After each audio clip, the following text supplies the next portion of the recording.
संसद की शक्तियाँ एवं कार्य। संघ सूची, समवर्ती सूची पर कानून बनाने की शक्ति, अवशिष्ट सूची के विषयों पर कानून बनाने की शक्ति, अनुच्छेद 249 के अंतर्गत राष्ट्रीय हित में राज्य सूची के विषय पर कानून बनाने की विधि, अनुच्छेद 252, 352, 356 अनुच्छेद के तहत राज्य सूची के विषयों पर कानून बनाने की शक्ति, अनुच्छेद 3 के तहत राज्यों के पुनर्गठन की शक्ति प्राप्त करता है। वित्तीय शक्तियों का सार। संविधान द्वारा सांसद के प्रदान की गई विधायी शक्ति यद्यपि अत्यंत व्यापक है, किंतु वह क्षेत्र की दृष्टि से असीमित और प्रकृति की दृष्टि से अमर्यादित नहीं है। प्रकृति की दृष्टि से सांसद की विधायी शक्ति न्यायिक पुनरावलोकन के अधीन है। संविधान के कुछ अनुच्छेद में स्पष्ट प्रावधान है कि संसद ऐसा कोई कानून बना सकती है जो मूल अधिकारों का हनन करता है। सुप्रीम कोर्ट और राज्यों के द्वारा उच्च न्यायालय संसद द्वारा बनाए गए किसी भी कानून को न्यायिक समीक्षा कर सकते हैं। यद्यपि भारत की संसद ब्रिटिश पार्लियामेंट से तुलना करते हुए अनेक बार संसद की सर्वोच्चता का तर्क दिया जाता है। किसी भी संसद की विधायी शक्तियों के उपयुक्त सीमाओं को स्पष्ट किया जाता है तथा भारत के संसद के बजाय संविधान की सर्वोच्चता है, क्योंकि संसद की विधायी शक्तियों का स्रोत भारत का संविधान है। कार्यपालिका संबंधी शक्तियाँ।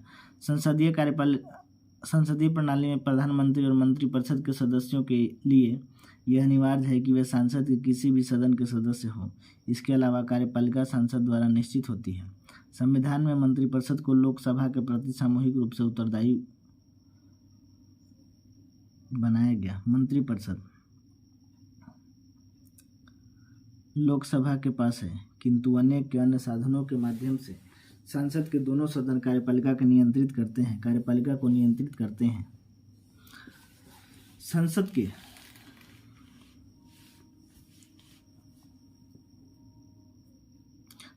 के दोनों सदन में निंदा प्रस्ताव, स्थगन प्रस्ताव एवं ध्यानाकर्षण प्रस्तावों के माध्यम से सरकार की नीतियों की समालोचना की जाती तथा महत्वपूर्ण प्रश्नों पर उसका ध्यान आकर्षित किया जा सकता है।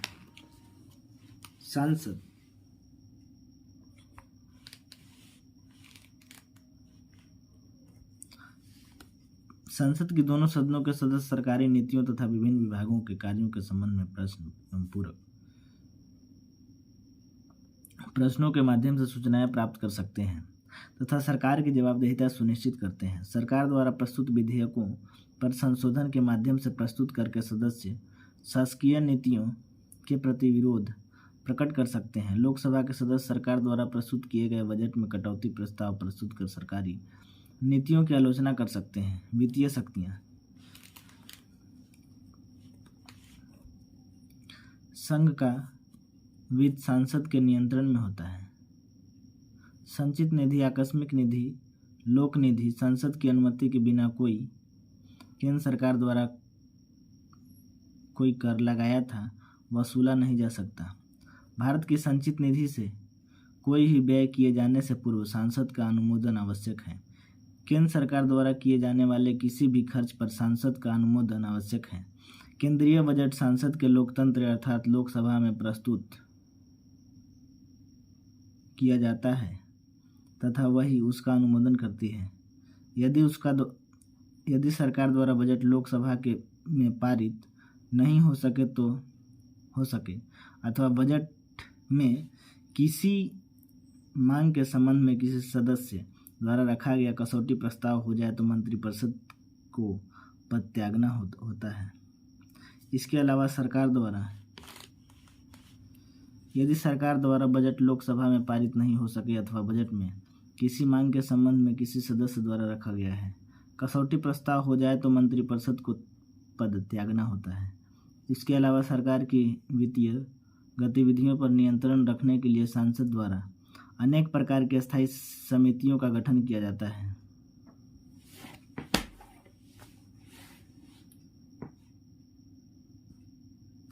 इसके अलावा सरकार की वित्तीय गतिविधियों पर नियंत्रण रखने के लिए संसद द्वारा अनेक प्रकार की स्थायी समितियों का गठन किया जाता है। इस समितियों में प्राक्कलन समिति, लोक उपक्रम से संबंधित समिति इत्यादि प्रमुख है, जिनके बारे में आगे हम विस्तार से चर्चा करेंगे। भारत के नियंत्रण में महालेखा लेखा परीक्षक के प्रतिवेदन पर संसद द्वारा विचार किया जाता है। संविधान में संशोधन करने की शक्ति।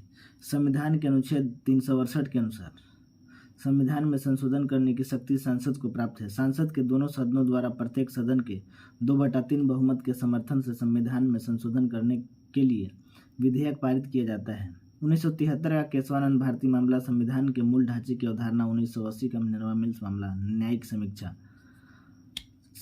1973 का केशवानंद भारती मामला, संविधान के मूल ढांचे की अवधारणा। 1980 का मिनर्वा मिल्स मामला। न्यायिक समीक्षा क्या है? न्यायिक समीक्षा क्या है?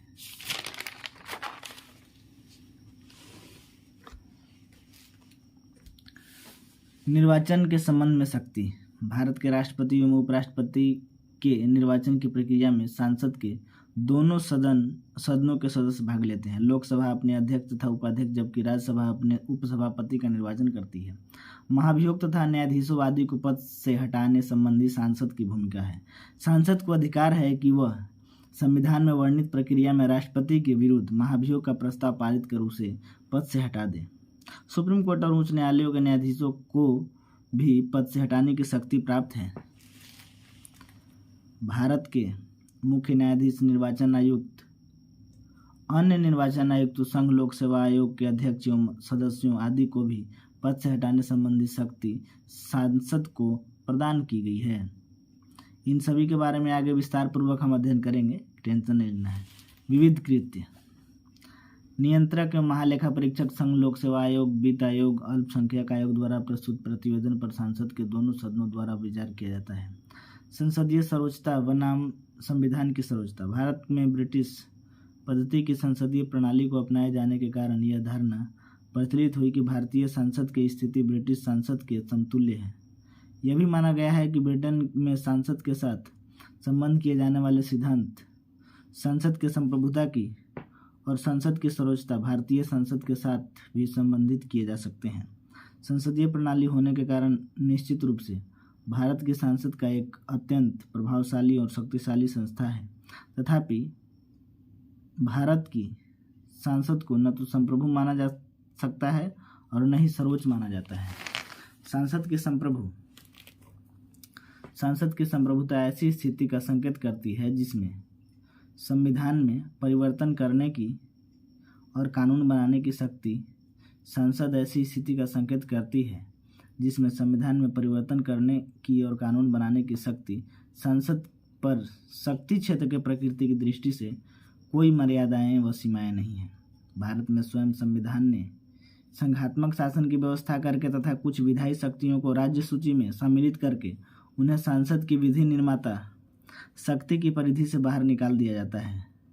विधायी शक्तियों के संघ एवं राज्यों के मध्य वितरण के माध्यम से संविधान ने संसद की संप्रभुता के विचार का निषेध कर दिया जाता है। भारत में न्यायपालिका ने संसद की असीमित संविधायी निर्मात्री शक्ति के सिद्धांत को निर्णायक एवं